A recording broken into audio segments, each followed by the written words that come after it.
দুই দিনের সফরে ঢাকায় দক্ষিণ ও মধ্য এশিয়া বিষয়ক মার্কিন সহকারী পররাষ্ট্রমন্ত্রী ডোনাল্ড লু। বাংলাদেশে বিনিয়োগ বাড়াতে আগ্রহী যুক্তরাষ্ট্র। ধর্মীয় ও সাংস্কৃতিক স্থান এবং সুফি বাজারে হামলা তীব্র নিন্দা জানিয়েছে সরকার। জড়িতদের বিরুদ্ধে কঠোর পদক্ষেপের নির্দেশ প্রধান উপদেষ্টার। এবং প্রভাবে আরও 3 দিন ভারী বৃষ্টির পূর্বাভাস। সাগরে শতাধিক জেলেসহ বেশ কটি ট্রলার নিখোঁজ, 2 জনের মরদেহ উদ্ধার।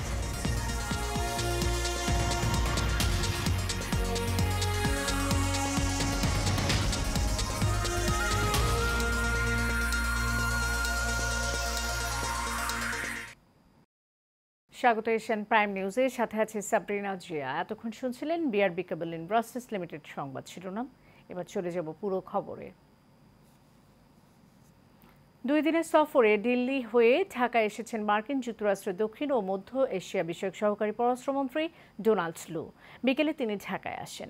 কাল প্রধান উপদেষ্টার সঙ্গে বৈঠক করবেন তিনি। এর আগে সকালে যুক্তরাষ্ট্রের 5 সদস্যের প্রতিনিধি দল ঢাকায় আসে। পরে রাজধানীর একটি হোটেলে American chamber of commerce in বাংলাদেশের নেতৃবৃন্দের সঙ্গে বৈঠক করেন তারা।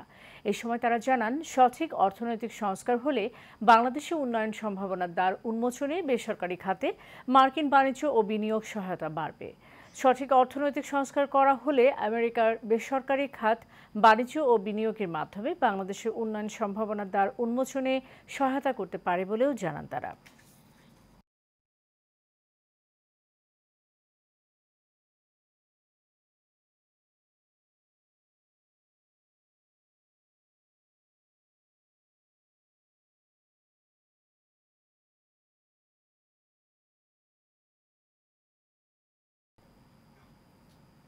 ধর্মীয় ও সাংস্কৃতিক স্থান এবং সুফি মাজারে হামলায় জড়িতদের বিরুদ্ধে কঠোর আইনি পদক্ষেপ নেওয়ার ঘোষণা দিয়েছে অন্তর্বর্তী সরকার প্রধান উপদেষ্টা ডক্টর মোহাম্মদ ইউনূস। প্রধান উপদেষ্টার কার্যালয়ের প্রেস উইং থেকে গণমাধ্যমে পাঠানো সংবাদ বিজ্ঞপ্তিতে এই ঘোষণা দেয়া হয়। বিজ্ঞপ্তিতে বলা হয়, সম্প্রতি দেশের সুফি মাজারে দুর্বৃত্তদের হামলার বিষয়টি সরকারের নজরে এসেছে। অন্তর্বর্তী সরকার যে কোনো বিদ্বেষপূর্ণ বক্তব্য, ধর্মীয় ও সাংস্কৃতিক স্থান এবং সুফি মাজারে হামলার তীব্র নিন্দা জানাচ্ছে।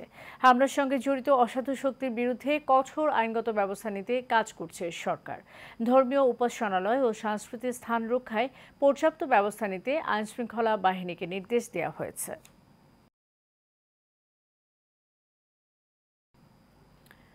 আরও 3 দিন ভারী বৃষ্টির পূর্বাভাস দিয়েছে আবহাওয়া অধিদপ্তর। এরপর কমবে বৃষ্টিপাত। এদিকে ভারী বৃষ্টির কারণে চট্টগ্রাম বিভাগ সহ দেশের উপকূলীয় এলাকায় বন্যার ঝুঁকি রয়েছে জানিয়ে ওইসব এলাকার কর্মকর্তা কর্মচারীদের ছুটি বাতিল করেছে বন্যা পূর্বাভাস ও সতর্কীকরণ কেন্দ্র। আবহাওয়া অধিদপ্তরের সবশেষ পূর্বাভাসে চট্টগ্রাম, কক্সবাজার, মোংলা ও পায়রা সমুদ্র বন্দরকে 3 নম্বর স্থানীয় সতর্কতার সংকেত দেখাতে বলা হয়েছে। নদী বন্দরগুলোয় দেওয়া হয়েছে 1 নম্বর সংকেত। বঙ্গোপসাগরে অবস্থানরত মাছ ধরার নৌকা ও ট্রলারকে পরবর্তী নির্দেশনা না দেওয়া পর্যন্ত উপকূলের কাছাকাছি থেকে সাবধানে চলাচল করতে বলা হয়েছে। এদিকে সকাল থেকে রাজধানী সহ দেশের বিভিন্ন স্থানে গুঁড়ি গুঁড়ি বৃষ্টি হচ্ছে। এতে দুর্ভোগে পড়েন কর্মজীবী মানুষেরা।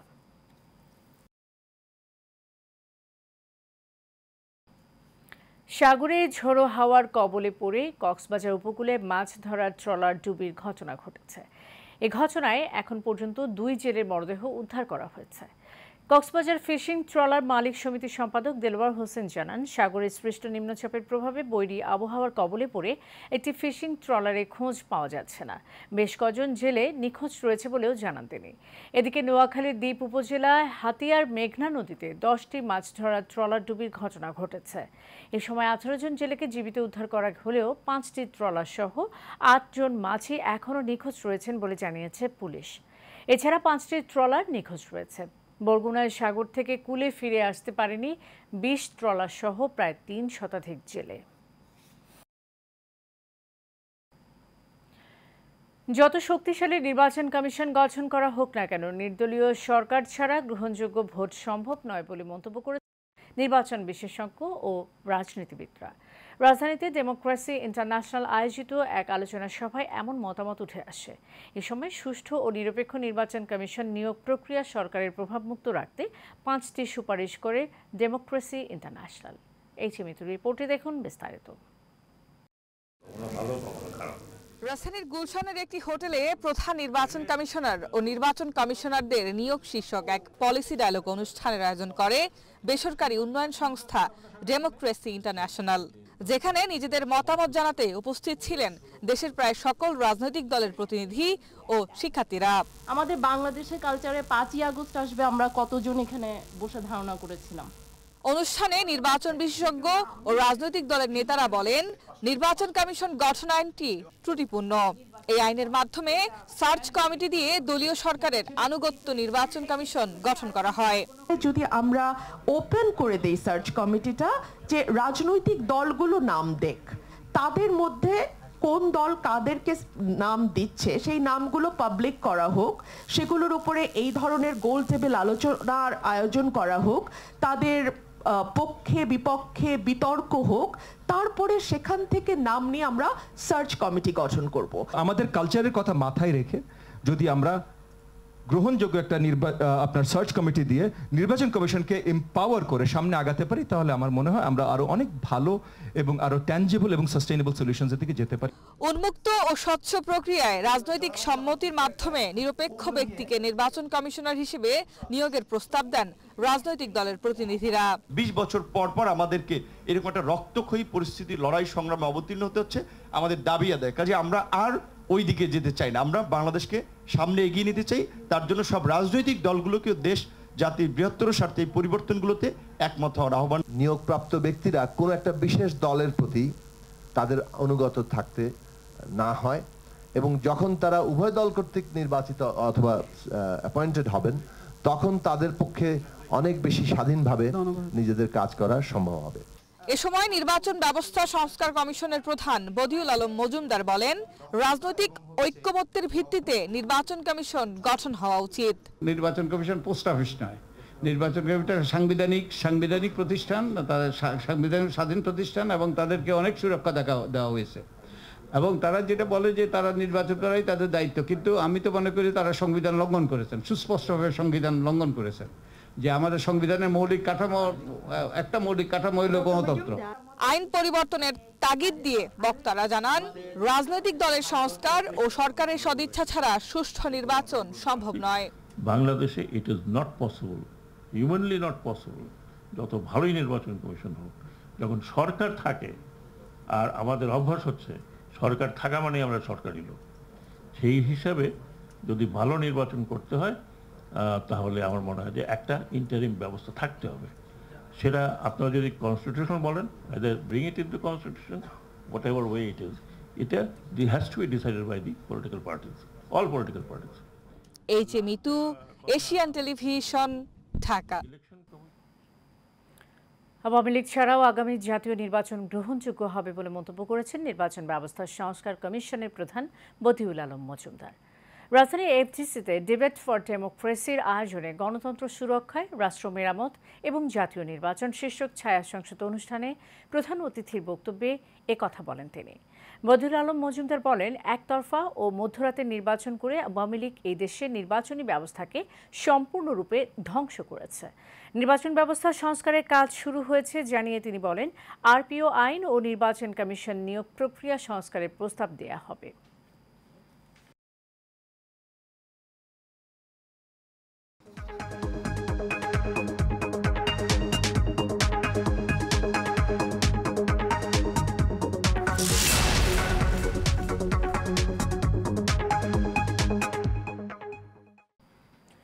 দীর্ঘ 4 মাস 9 দিন পর বাংলাদেশে পেঁয়াজ রপ্তানিতে শুল্ক প্রত্যাহার করে নিয়েছে ভারত। এতে হিলি বন্দর দিয়ে পেঁয়াজের আমদানি বাড়ার সঙ্গে সঙ্গে দামও কমবে বলে আশা করছেন আমদানিকারকরা। ভারতের বৈদেশিক বাণিজ্য সংস্থার মহাপরিচালক সন্তোষ কুমারের সই করা এক প্রেস বিজ্ঞপ্তির মাধ্যমে এমন তথ্য জানানো হয়েছে। হিলি স্থলবন্দরের আমদানিকারকরা জানান, ভারতে অভ্যন্তরীণ বাজারে পেঁয়াজের সংকট ও মূল্য বাড়ার অজুহাত দেখিয়ে দীর্ঘ সময় ধরে পেঁয়াজ রপ্তানি বন্ধ রেখেছিল ভারত। পরবর্তীতে চলতি বছরের 4 মে পেঁয়াজ রপ্তানিতে নিষেধাজ্ঞা প্রত্যাহার করে নিলেও 40% শুল্ক আরোপ করে ভারত সরকার। এরপর হিলি বন্দর দিয়ে পেঁয়াজ আমদানি হলেও দেশের বাজারে কমেনি পেঁয়াজের দাম।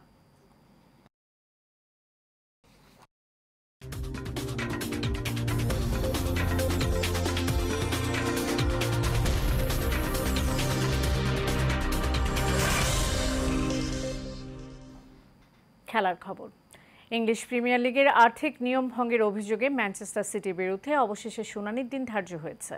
আগামী 16 সেপ্টেম্বর থেকে শুনানি শুরু হবে বলে জানিয়েছে ক্রীড়াভিত্তিক সংবাদ মাধ্যম ESPN।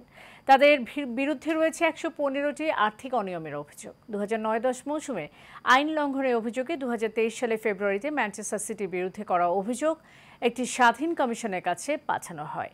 সে সময় ক্লাবটির বিরুদ্ধে সঠিক আর্থিক তথ্য দেওয়ার নিয়ম ভাঙার অভিযোগ ওঠে। ক্লাবটির বিরুদ্ধে আরও অভিযোগ রয়েছে 2013-14 থেকে 2017-18 মৌসুম পর্যন্ত উয়েফার ফিনান্সিয়াল ফেয়ার প্লে নিয়ম মানেনি তারা।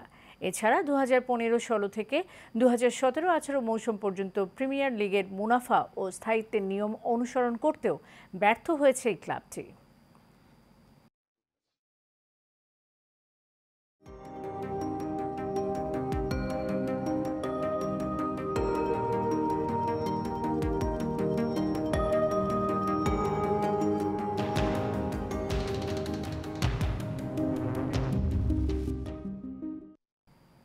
এবার সিওটিল প্রেজেন্টস হেলথ অ্যান্ড বিউটি।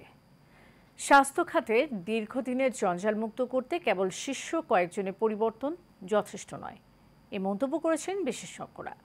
খাত সংশ্লিষ্টদের মত, যে ভঙ্গুর অবস্থা তৈরি হয়েছে তা দূর করতে পুরো সিস্টেমকে ঢেলে সাজানো দরকার। পাশাপাশি জনবল বাড়ানো ও কাজের বিকেন্দ্রীকরণ জরুরি বলেও মত তাদের। বিস্তারিত দেখুন রফিকুল ইসলাম রলির রিপোর্টে। দিন দিন সারা বিশ্বের স্বাস্থ্য ব্যবস্থার খরচ বেড়ে যাওয়ার কারণে বাংলাদেশেও অনেক সাধারণ মানুষ দিনমজুর, তারা ভালো স্বাস্থ্যসেবা নিতে পারছেন না টাকার অভাবে। আর এ কারণে এই স্বাস্থ্য খাতকে সুন্দর করে ঢেলে সাজানো দরকার বলে মনে করেন এই বিশেষজ্ঞ। দিন দিন সারা বিশ্বে স্বাস্থ্যের ব্যয় বেড়ে যাওয়ার কারণে আমাদের অনেক সাধারণ মানুষ দিনমজুর, তারা পুষতে পারেন না ওই স্বাস্থ্য ঠিক রাখার জন্য, সুস্বাস্থ্য রক্ষা করার জন্য। এই জন্য প্রয়োজন স্বাস্থ্য খাতটাকে অত্যন্ত সুন্দরভাবে ঢেলে সাজানো। স্বাস্থ্য খাতে সমস্যার কোনো শেষ নেই বলেও জানান এই চিকিৎসক। স্বাস্থ্য খাতে দুর্নীতি অনেক জায়গায় আমরা শুনি যন্ত্র কিনা হয়েছে, সেই যন্ত্র হাসপাতালে পড়ে রয়েছে, কাজে লাগা নাই। অনেক জায়গায় যন্ত্র আছে কিন্তু যন্ত্র সচল নাই, অনেক জায়গায় যন্ত্র নাই, অনেক জায়গায় ডাক্তার নাই, অনেক জায়গায় বিভিন্ন খাতে সমস্যা। আমরা স্বাস্থ্য খাতকে যদি সংস্কার করতে চাই, একদম আমাদের দেখতে হবে গ্রামগঞ্জ থেকে শুরু করে কেন্দ্র পর্যন্ত যদি আমরা ঠিক মতো ডাক্তার, নার্স এবং আমাদের যারা অক্সিলারি আছে স্বাস্থ্য খাতে ঠিক করি এবং তার অ্যাডমিনিস্ট্রেশন যদি ঠিক করি, ঠিক জায়গায় যদি ঠিক মানুষকে বসাতে পারি, তাইলে কিন্তু আমরা এই স্বাস্থ্য খাতকে সুন্দর করে ঢেলে সাজাতে পারবো। স্বাস্থ্য খাতকে সংস্কার করতে চাইলে একদম উপজেলা পর্যায় থেকে শুরু করতে হবে, এরপর আস্তে আস্তে গুরুত্ব বাড়াতে হবে সব পর্যায়ে বলেও মনে করেন এই বিশেষজ্ঞ।